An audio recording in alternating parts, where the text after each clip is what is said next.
தமிழகத்தினுடைய அரசியல் மிக மிக கேவலமாக சிறுபிள்ளைத்தனமாக சைல்டிஷாக தான் போய் வருகிறது. மு.க.ஸ்டாலின் அவர்கள், முன்னாள் முதலமைச்சர் மு.க.ஸ்டாலின் அவர்களே, இனி தங்களுடைய எம்எல்ஏக்களுக்கு ஆணை போடுங்கள், இது மாதிரியான உணர்வுகளை வைத்துக் கொள்ளக்கூடாது என்று ஆட்சியிலிருந்து இறக்க முயற்சிக்கிறார்கள். ஜல்லிக்கட்டுக்கு திடீரென்று மெரினா கூட்டம் வந்து வாட்ஸ்அப் மூலமாக நீங்க எழுதி வச்சுங்க, தமிழகத்தினுடைய சட்டசபை ஆரம்பிக்கிறதுக்கு முன்னதாக மெரினா பீச்சில் பெரிய ஒரு கலவரத்தை உண்டாக்க பல எதிர்க்கட்சிகள் திட்டமிட்டிருக்கின்றன என்ற உளவு செய்தி முதலமைச்சருக்கு தெரிவிக்கப்பட்டிருக்கிறது. ஆக மொத்தம் பி கேர்ஃபுல் என்று தான் சொல்ல வேண்டும்.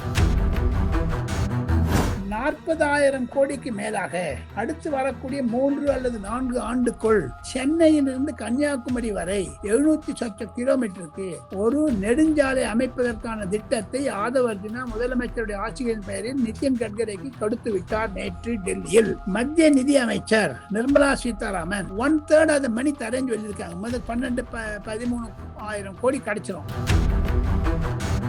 சட்டத்தின்படி ஆட்சி நடக்கல, சாத்தானுடைய ஆட்சி நடக்குது. ஸோ இதே போல வந்து உதயநிதி அவர்கள் ஒரு பதிவு போட்டிருக்காங்க, ஆணவத்தில் ஆடிக்கிட்டு இருக்கீங்க, கண்டிப்பா மக்கள் வந்து உங்களுக்கு தக்க பதிலடி கொடுப்பாங்க.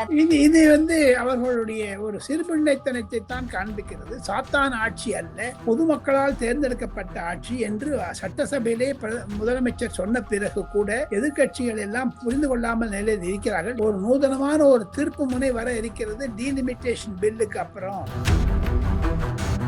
அதாவது எம்.கே. ஸ்டாலின் வந்து தமிழ்நாட்டுக்கானவர் இல்ல, அவர் வந்து மூவ் ஆகி போயிட்டு இருக்காரு, இதுக்கு வந்து தாவேக்காவுக்கு நன்றி அப்படின்ற மாதிரி ஒரு போஸ்ட் போட்டிருக்காங்க. மத்திய அமைச்சராக அவரு மோடி கீழே, இதே மோடி கீழே வந்து எல்லாம் திட்டிருந்தாங்க. நேத்தி மட்டும் தேர்தல் மட்டும் அந்த மோடியினுடைய எதிர்ப்பாலையா இருந்தது, இப்ப மோடியினுடைய சரணாகதி அலையா ஆயிடுச்சா? நேத்தி மட்டும் பாஜக வேண்டாம் வேண்டாம்னு பாஜக பக்கமே போயிட்டாங்களே.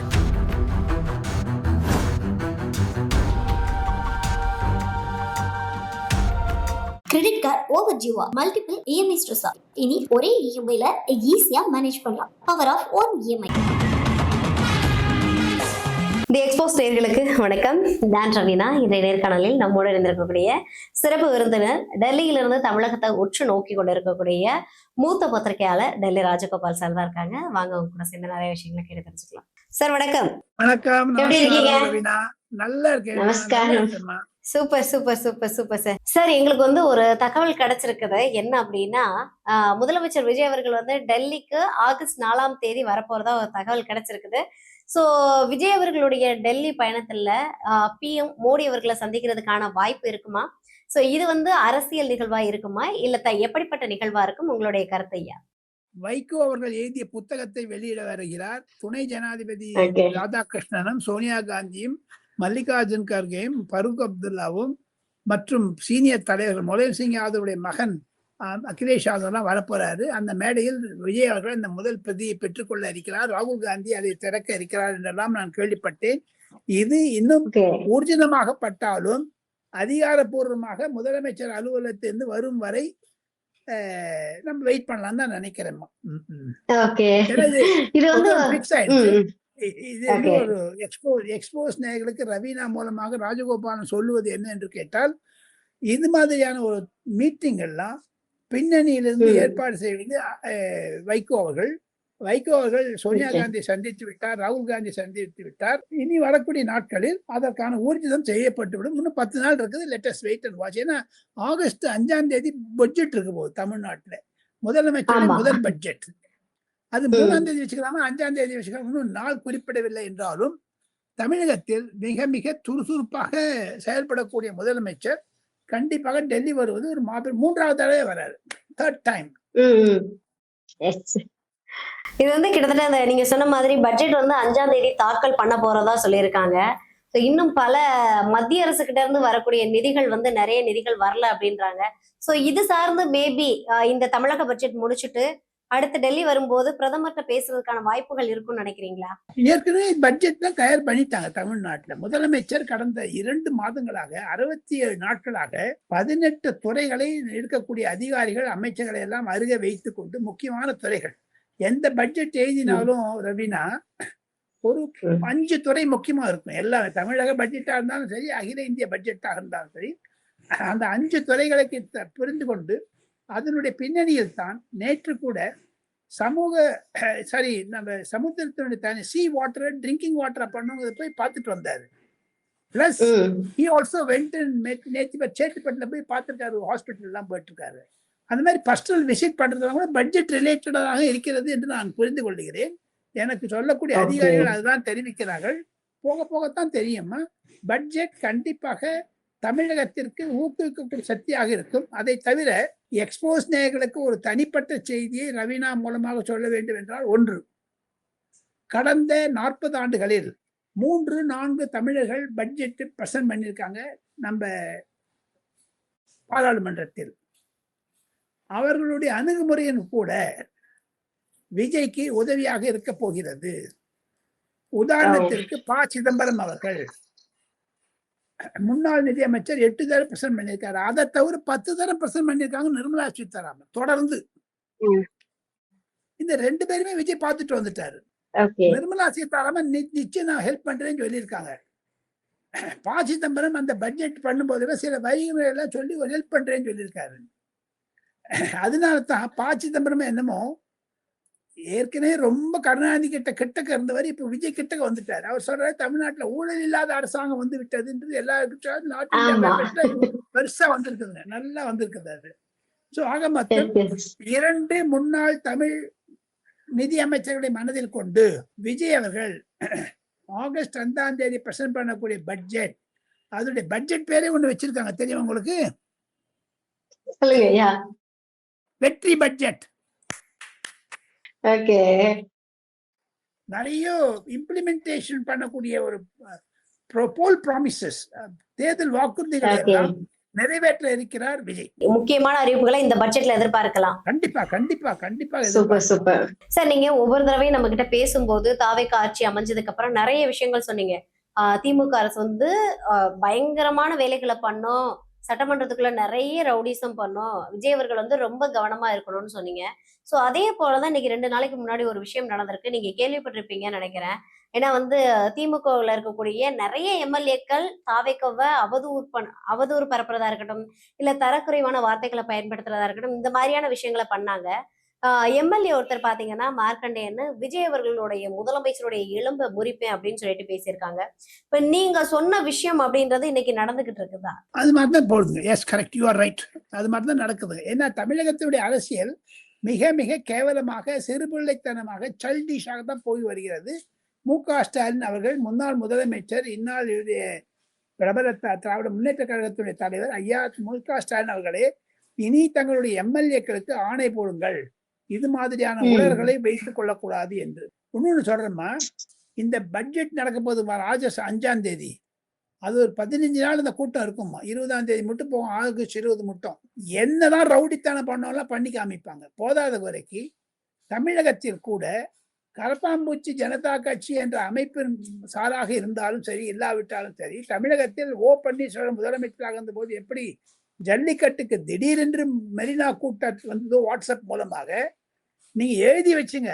எக்ஸ்போஸ் நேயர்களுக்கு ஒண்ணு சொல்றேன், தமிழகத்தினுடைய சட்டசபை ஆரம்பிக்கிறதுக்கு முன்னதாக மெரினா பீச்சில் பெரிய ஒரு கலவரத்தை உண்டாக்க பல எதிர்கட்சிகள் திட்டமிட்டிருக்கின்றன என்ற உளவு செய்தி முதலமைச்சருக்கு தெரிவிக்கப்பட்டிருக்கிறது. ஆக மொத்தம் பி கேர்ஃபுல் என்று தான் சொல்ல வேண்டும் விஜய் அரசை.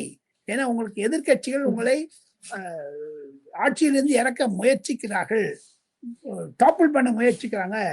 இதுதான் நீங்க ஜாகிரதையா இருக்கணும் என்று இந்த எக்ஸ்போஸ் நேயர்கள் மூலமாக ஒரு எச்சரிக்கை அல்ல, ஒரு ஆலோசனை. காரணம் என்ன என்று கேட்டால், புதிதாக வந்தவர் முதலமைச்சராக பல துறைகளில் பட்ஜெட்ல நிறைய பிரசன்ட் பண்ணணும்னு பாக்குறாரு, ஆசையா இருக்காரு. எப்படி நரேந்திர மோடி வந்து நேஷனல் ஃபர்ஸ்ட்னு சொல்றாரோ, இவர் தமிழ்நாடு ஃபர்ஸ்ட்ங்கிறாரு. நாங்க என்னதான் இருந்தாலும் நான் டிரான்ஸ்பரண்டா இருப்பேங்கிறாரு. ஒளிப்படைத்தன்மை அவருக்கு புரிதலை உண்டாக்குகிறது. அவருடைய அறிவு கூர்மையை வைத்து பார்த்தால் சிறப்பாகத்தான் நடக்கும்.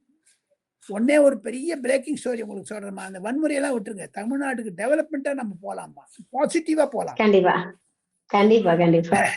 40,000 கோடிக்கு மேலாக அடுத்து வரக்கூடிய 3 அல்லது 4 ஆண்டுக்குள் சென்னையிலிருந்து கன்னியாகுமரி வரை 710 கிலோமீட்டருக்கு ஒரு நெடுஞ்சாலை அமைப்பதற்கான திட்டத்தை ஆதவ் அர்ஜுனா முதலமைச்சருடைய ஆட்சியின் பெயரில் நிதின் கட்கரிக்கு கொடுத்து விட்டார் நேற்று டெல்லியில்.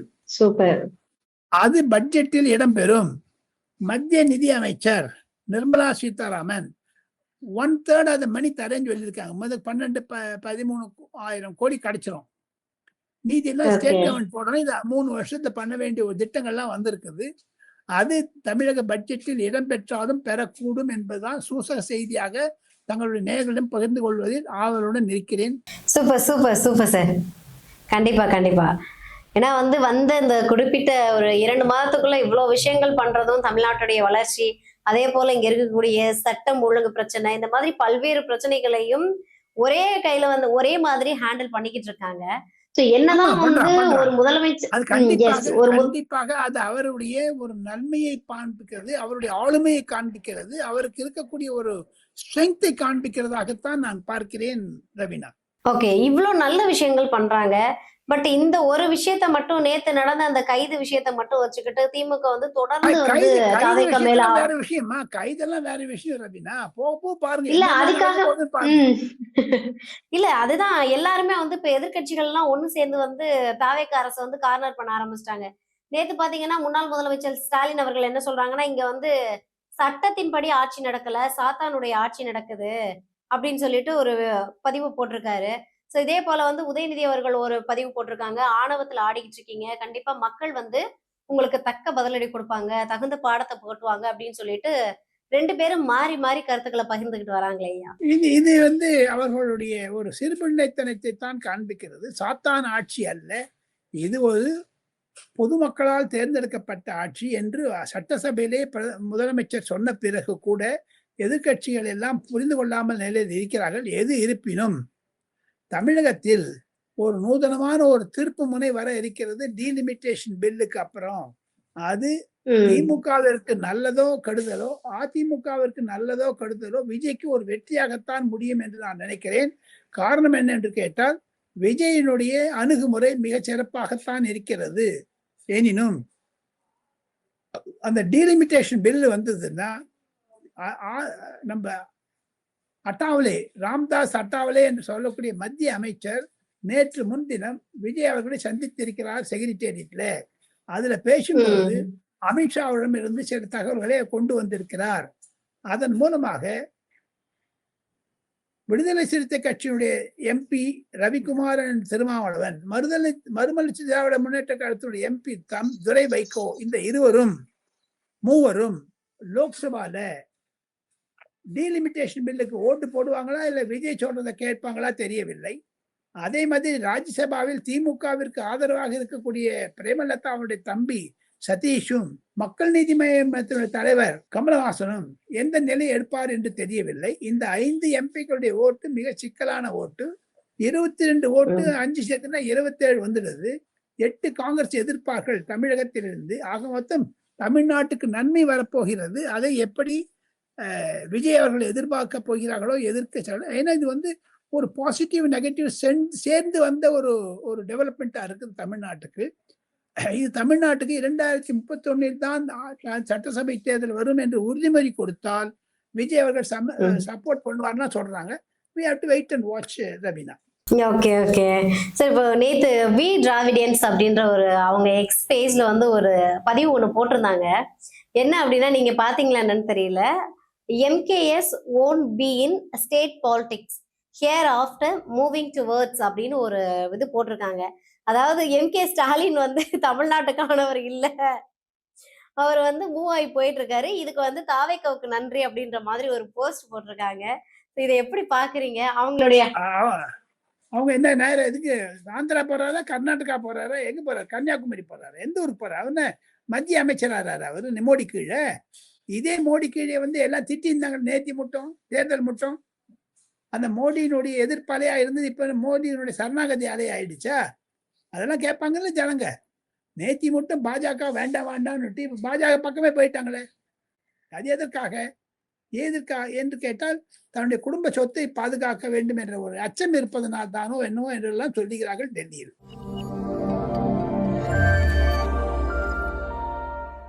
கிரெடிட் கார்டு ஓவர் ஜிவா, மல்டிபிள் இஎம்ஐ ஸ்ட்ரெஸ். இனி ஒரே இஎம்ஐல ஈஸியா மேனேஜ் பண்ணலாம். Power of one EMI.